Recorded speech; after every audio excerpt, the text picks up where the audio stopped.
लोग अंग्रेज की औलाद हैं और इनको डिवाइड एंड रूल ही करना आता है और ये यही करते चले आए हैं। जब मुसलमान रास्ते पर आता है तो वो पाकिस्तानी हो जाता है और आज जब किसान रास्ते पर है तो खालिस्तानी हो गया। सिक्स प्रोटेस्ट करे तो खालिस्तानी, मुसलमान सड़कों पर उतरे तो पाकिस्तानी, अगर छात्र सड़क पर उतरे तो वो टुकड़े टुकड़े गैर नक्सल। खालिस्तानी है ना ये पाकिस्तानी है, ये प्योर हिंदुस्तानी है और ये जमहूरियत पर विश्वास रखते हैं। जमहूरियत कहती है कि हर एहतजाज के बाद जमहूरियत जिंदा होता है। मुसलमान सड़क पर उतरेगा तो पाकिस्तानी, सिख सड़क पर उतरेगा तो खालिस्तानी। ये तो मोदी सरकार का नेशनलिस्ट का सर्टिफिकेट दे रहा है। जो लोग गोडसे के औलाद है उनसे हमें सर्टिफिकेट की जरूरत नहीं है। हिंदुस्तान का किसान अनाज उगा रहा है, उगा के बाजार में बेचता है, अदानी और अंबानी का हाथ में नहीं बेचता। ये बहरी सरकार है, ये बहरी सरकार के कान के नीचे में जब तक कुछ बजेगा नहीं तब तक इनको समझ में नहीं आएगा कि आवाम क्या चाह रहा है। पूछना चाहती हूँ, जय जवान जय किसान का स्लोगन देने वाली सरकार और महिलाओं के सम्मान में बीजेपी मैदान में, क्या सिर्फ आप स्लोगन के नाम से ही अपनी सरकार को बढ़ाते हैं या जनता के लिए या उनके समर्थन में भी कुछ करेंगे? तो इंशाअल्लाह ताला हम जनता जनार्दन उनको उखाड़ कर फेंक देंगे, उनको अपनी ताकत दिखा देंगे कि अगर जनता अपनी जिद पर आ गई तो बड़ों को उखाड़ फेंका है तो उनको भी उखाड़ कर फेंक देंगे।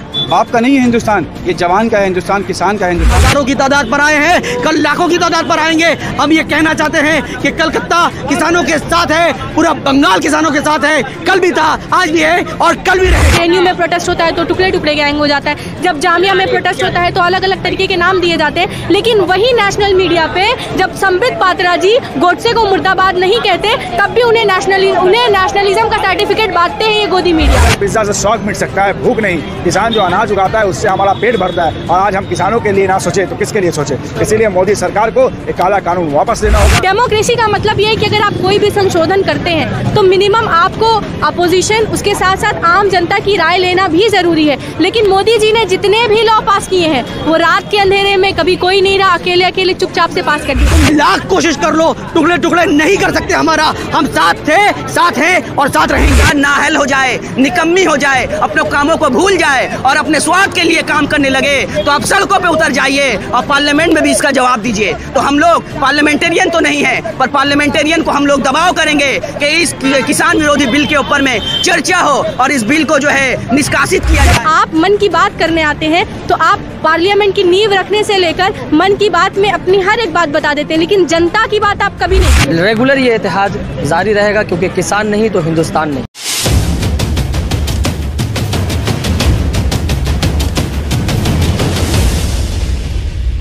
विरोधी सरकार कानून लाई है, उसके बाद किसानों सड़कों में और आप लोगों का देखिए, ये कोई नई बात नहीं है जो आज आवाम सड़क पे है। पहले स्टूडेंट सड़क पर थे, यूथ सड़क पे थे, माँ बहनें सड़क पर थी और नोटबंदी के टाइम पे हमारे माँ बहनें भी सड़क पर थी, लाइन पे थी। तो अभी ये जो है 2014 से ये चला आ रहा है, तो कोई नई बात नहीं है। ये बहरी सरकार है, ये बहरी सरकार के कान के नीचे में जब तक कुछ बजेगा नहीं तब तक इनको समझ में नहीं आएगा कि आवाम क्या चाह रहा है। अब इनको समझ में आएगा कि जब 6 महीने जब आंदोलन चलेगा ना, वो तो सीए का था, वो तो सीए का एनआरसी का जो शाहीन बाग में चल रहा था, तो वो तकरीबन वो आपका कोरोना वायरस की वजह से वो रुक गया, लेकिन वो फिर आगे बढ़ेगा। लेकिन ये जो आंदोलन है ये किसान और हमारी माँ बहनें मिलकर लड़ेंगी। अगर आपके सरकार के ऊपर में अगर इतना ही भरोसा होता तो किसान आज रास्ते पर नहीं होते। किसान का कहना सिर्फ यही है कि जो आपने 3 आइन लाया है, जो कानून लाया है, उसमें आप संशोधन ला दें, 2 कलम लिख दें उसमें। लेकिन ये सरकार के ऊपर से भरोसा उठ चुका है आवाम का, जनता का, सिर्फ किसान का नहीं। इस सरकार को गिराना बहुत ज़रूरी है। हम लोगों का अब नेक्स्ट जो आंदोलन होगा इस सरकार के खिलाफ होगा कि इस सरकार से हर एक पदाधिकारी जो है वो रिज़ाइन करें और इस सरकार के कान के नीचे में अब जो बज रहा है, अब ये समझ में आएगा कि हिंदुस्तान कहाँ जा रहा है। एक बात मैं कहना चाहूँगा कि किसी के बाप का नहीं है हिंदुस्तान, किसी के बाप का नहीं है हिंदुस्तान। ये जवान का है हिंदुस्तान, किसान का है हिंदुस्तान, किसान का है हिंदुस्तान, किसान का है हिंदुस्तान। किसान विरोधी सरकार किसानों के खिलाफ बिल लाई, उसके बाद किसानों को खालिस्तानी भी कहा गया और आपने देखा शाहीन बाग को भी पाकिस्तान के साथ जोड़ने की कोशिश की गई और किसान आंदोलन को भी खालिस्तान देखिए, ये लोग अंग्रेज की औलाद हैं और इनको डिवाइड एंड रूल ही करना आता है और ये यही करते चले आए हैं। जब मुसलमान रास्ते पर आता है तो वो पाकिस्तानी हो जाता है और आज जब किसान रास्ते पर है तो खालिस्तानी हो गया। अरे इनको पता ही नहीं कि असली भारत क्या है। असली भारत तो आज रास्ते पर देखा गया। आपने देखा होगा के जितने भी धर्म गुरु हैं सब एक साथ रास्ते पर उतर गए। हर धर्म के लोग आज हम लोग सब रास्ते पर उतरे हैं और उतर के किसान के फेवर में आए हैं। कौन किसान? वो किसान जो लाखों की तादाद में आज दिल्ली के बॉर्डर पे खड़ा है। दिल्ली के बॉर्डर जो दिल्ली में कड़ाके का सर्द पड़ा हुआ है, मगर वो लोग आज मौजूद हैं वहाँ पे। ये कहते हैं कि हम किसान के फेवर में बिल लाए हैं, ये फार्मर्स बिल है। मैं कहता हूँ ये एंटी फार्मर्स बिल है, ये फार्मर्स बिल नहीं है। और यही वजह है कि किसान आज वहाँ मौजूद हैं बॉर्डर्स में, और वो लोग 6-6 महीने के राशन लेकर वहाँ मौजूद हैं कि हम वहाँ मौजूद रहेंगे जब तक किसान का बिल वापस नहीं लिया जाएगा। मैं कहता हूँ जब तक वो लोग वहाँ मौजूद रहेंगे तब तक हमारा आंदोलन चलता रहेगा। हम बार बार रास्ते पर आएंगे। आज हम हज़ारों की तादाद पर आए हैं, कल लाखों की तादाद पर आएंगे। हम ये कहना चाहते हैं कि कलकत्ता किसानों के साथ है, पूरा बंगाल किसानों के साथ है। कल भी था, आज भी है और कल भी रहेगा। और बीजेपी का ये भी कहना है कि जो टुकड़े टुकड़े गैंग है वो किसानों को प्रोटेस्ट को हाईजैक कर रहा है। इस पर आप देखिए, टुकड़े टुकड़े गैंग जो इनका बार बार कहना है, इनका मकसद है टुकड़ा टुकड़ा करना। मगर मोदी और अमित शाह तुम नहीं जानते कि हम टुकड़े टुकड़े होंगे नहीं। ये भारत की सबसे बड़ी ताकत है कि हिंदू, मुस्लिम, सिख, ईसाई सब हैं भाई भाई, सब एक साथ। कल भी थे, आज भी हैं और कल भी रहेंगे। तुम लाख कोशिश कर लो, टुकड़े टुकड़े नहीं कर सकते हमारा। हम साथ थे, साथ हैं और साथ रहेंगे। बदनाम सिर्फ किसानों को नहीं किया जाता है, जैसा कि अभी बात हो रही थी कि अगर सिख्स प्रोटेस्ट करे तो खालिस्तानी, मुसलमान सड़कों पर उतरे तो पाकिस्तानी, अगर छात्र सड़क पर उतरे तो वो टुकड़े टुकड़े गैर नक्सलवादी। और सबसे बड़ी बात यह है कि सरकार, बीजेपी गवर्नमेंट और उनकी आईटी सेल के अलावा इस देश में अब कोई भी नेशनलिज्म का प्रूफ देने लायक नहीं बचा है। क्योंकि इनके हिसाब से आज अगर हम बात करें, जब हम नेशनल मीडिया पर डिबेट देखते हैं तो लोग कहते हैं कि वो प्रोटेस्ट किसानों का नहीं है, वहाँ पर किसी को बहका दिया गया है। कभी कोई कहता है कि खालिस्तान का है। जब जेएनयू में प्रोटेस्ट होता है तो टुकड़े टुकड़े गैंग हो जाता है। जब जामिया में प्रोटेस्ट होता है तो अलग अलग तरीके के नाम दिए जाते हैं। लेकिन वही नेशनल मीडिया पे जब संबित पात्रा जी गोडसे को मुर्दाबाद नहीं कहते, तब भी उन्हें नेशनलिज्म का सर्टिफिकेट बांटते हैं ये गोदी मीडिया वाले। उनसे नहीं सवाल पूछा जाता कि इस देश के फादर ऑफ नेशन को मारने वाले गोडसे को आप लोग पूज रहे हैं, उसे मुर्दाबाद नहीं कह रहे हैं, और आप हम लोगों से नेशनलिज्म का सर्टिफिकेट मांग रहे हैं।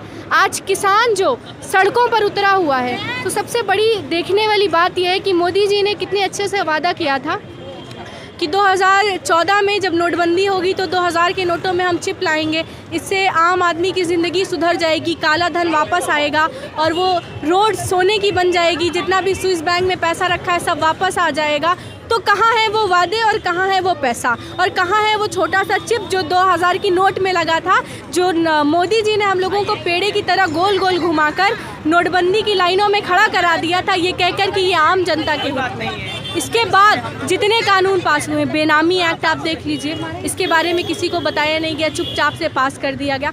डेमोक्रेसी का मतलब ये है कि अगर आप कोई भी संशोधन करते हैं तो मिनिमम आपको अपोजिशन, उसके साथ साथ आम जनता की राय लेना भी ज़रूरी है। लेकिन मोदी जी ने जितने भी लॉ पास किए हैं वो रात के अंधेरे में, कभी कोई नहीं रहा, अकेले अकेले चुपचाप से पास कर दिए। अगर इतना ही अच्छा है ये बिल तो मुझे एक पढ़े लिखे प्राइम मिनिस्टर की ज़रूरत है जो मुझे समझा सके कि ये बिल में ऐसी क्या खासियत है जो 3 लाख किसान दिल्ली बॉर्डर पर आंदोलन कर रहे हैं, पूरे शहर में लोग जगह जगह पर आंदोलन कर रहे हैं। या आप इतने पढ़े लिखे नहीं हैं, मुझे बिल नहीं समझा पा रहे हैं हम लोगों को, तो आप रिज़ाइन कर दीजिए।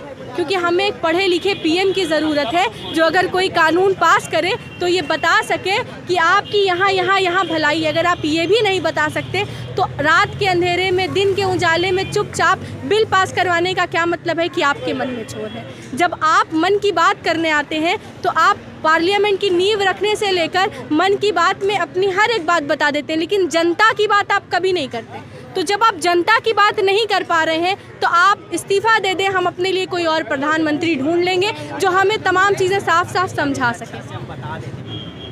किसानों को खालिस्तानी कहा जा रहा है।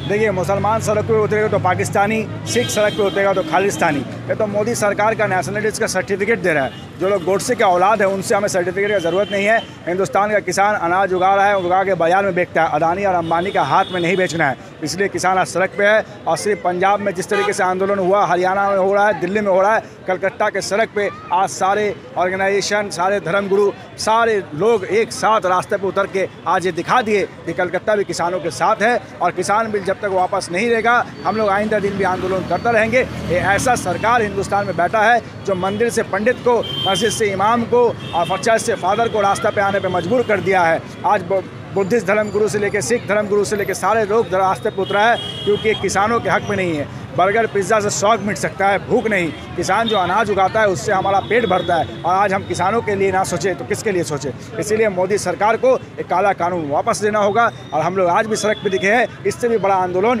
हमारे राफे भाई हैं, हमारे जो आज के प्रोग्राम के कन्वीनर हैं, हम लोग बैठ के इससे भी बड़ा आंदोलन का सोच रहे हैं। ज़रूरत पड़े तो सारे धर्मगुरु भी भूख हड़ताल पर बैठ जाएंगे, लेकिन एक काला कानून को वापस लेना होगा।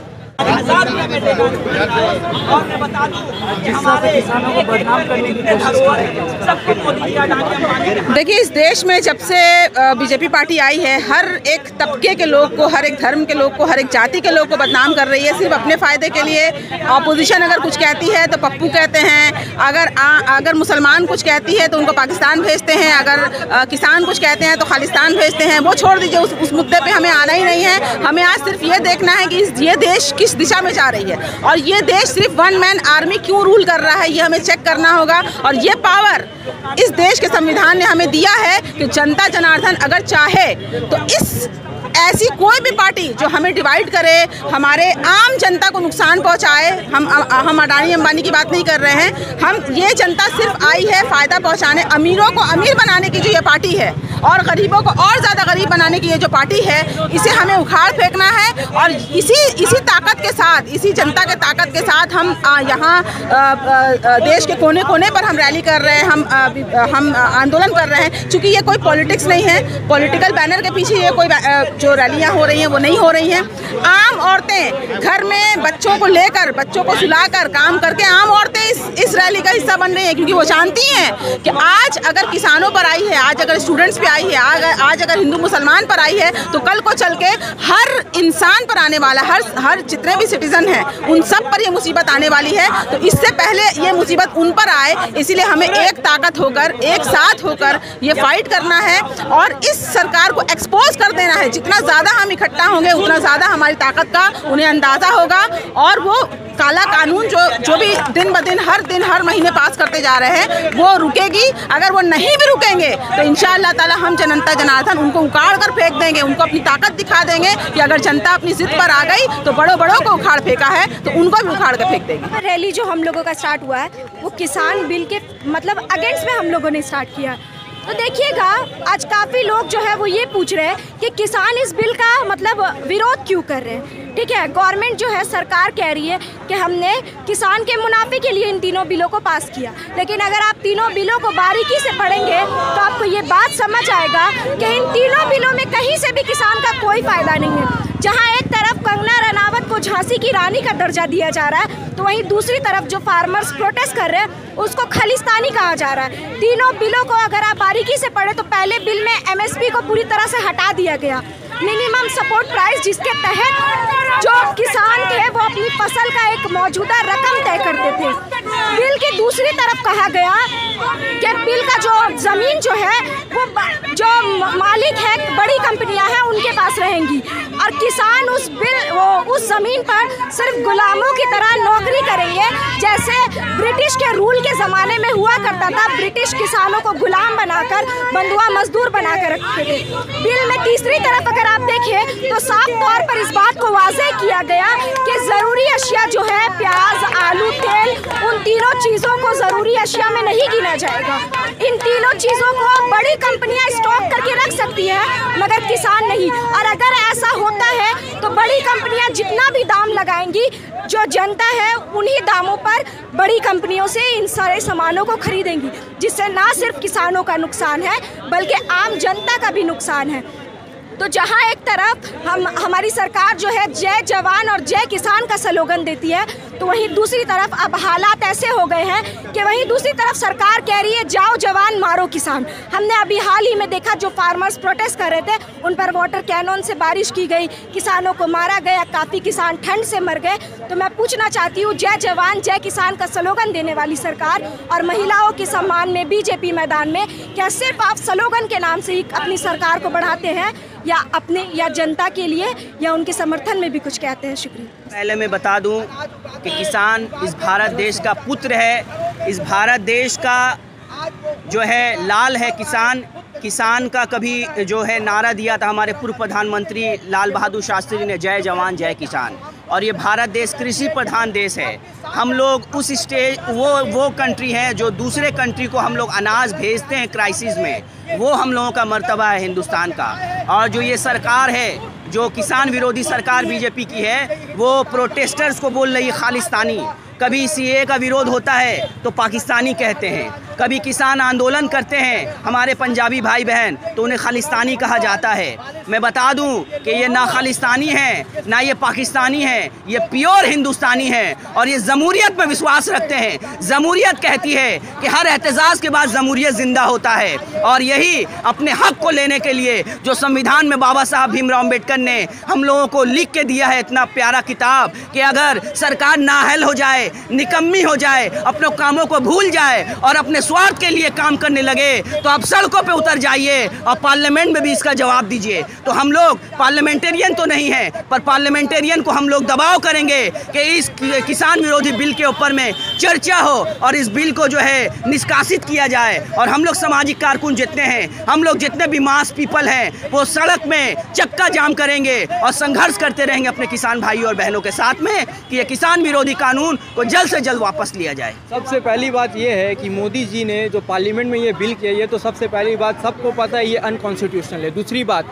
मोदी जी के जो बहुत पुराने साथी शिरोमणि अकाली दल उन लोगों ने नाराज़गी प्रमुख किया इस बिल के लिए और अपना अलायंस उन लोग ने हटा दिया मोदी जी से इस बिल के बुनियाद में। तीसरी बात ये है कि जेडीयू के साथ बिहार इलेक्शन में मोदी जी के पार्टी ने सरकार बनाया, उन लोगों ने भी नाखुशी का इजहार किया। ये बीजेपी जो सरकार है ये पूरा का पूरा एमएसपी से हाथ झाड़ना चाहती है और इसका कोई काम नहीं है। आप दूसरा बिल देखें अगर कॉन्ट्रैक्ट फार्मिंग का, तो उसमें साफ साफ कह दिया गया है जो हिस्सा होगा किसानों का, जो पहले कंपनी तय कर देगी प्राइस, उस प्राइस में किसानों को देना होगा। आईटीसी वगैरह जैसे कंपनी है, वो कंपनी अगर कॉन्ट्रैक्ट फार्मिंग करना शुरू करती है तो आप सोचिए देश के कितने हिस्सों के किसानों से वो कॉन्ट्रैक्ट फार्मिंग कराएगी और अपने मन मर्जी के प्राइस में वो धान को खरीदेगी और जो एसेंशियल कमोडिटीज़ हैं उन चीज़ों को खरीदेगी। और जब ये होगा तो हमारे किसान भाई को एक तरफ मोनोपोली का मार्केट खड़ा कर दिया जाएगा और किसान को आप जैसा देख सकते हैं कि 1947 से आज तक किसान का जो है मुनाफा सिर्फ 20 गुना ही बढ़ा है। हालांकि आप गवर्नमेंट सेक्टर में देखें और प्राइवेट सेक्टर में देखें तो ऑफिसर से लेके और जितने भी लोग हैं सबका मुनाफा और सैलरीज 200 गुना बढ़ चुका है। स्टार्टिंग से लेके आज तक हमारे किसानों का नुकसान किया जाता है। क्या कांग्रेस, क्या बीजेपी, क्या सीपीएम, सब सरकार एक ही जैसी है, किसानों के लिए कोई कुछ काम नहीं करती। ये चाहते हैं कि पिछड़े जात लोग और मुसलमान लोग पीछे ही रहे, ये नहीं चाहते कि आगे बढ़े। आज जैसे किसान लोग आंदोलन कर रहे हैं, हम चाहते हैं कि जितनी आवाम है इस बिल को समझे और इस आंदोलन का समर्थन करे।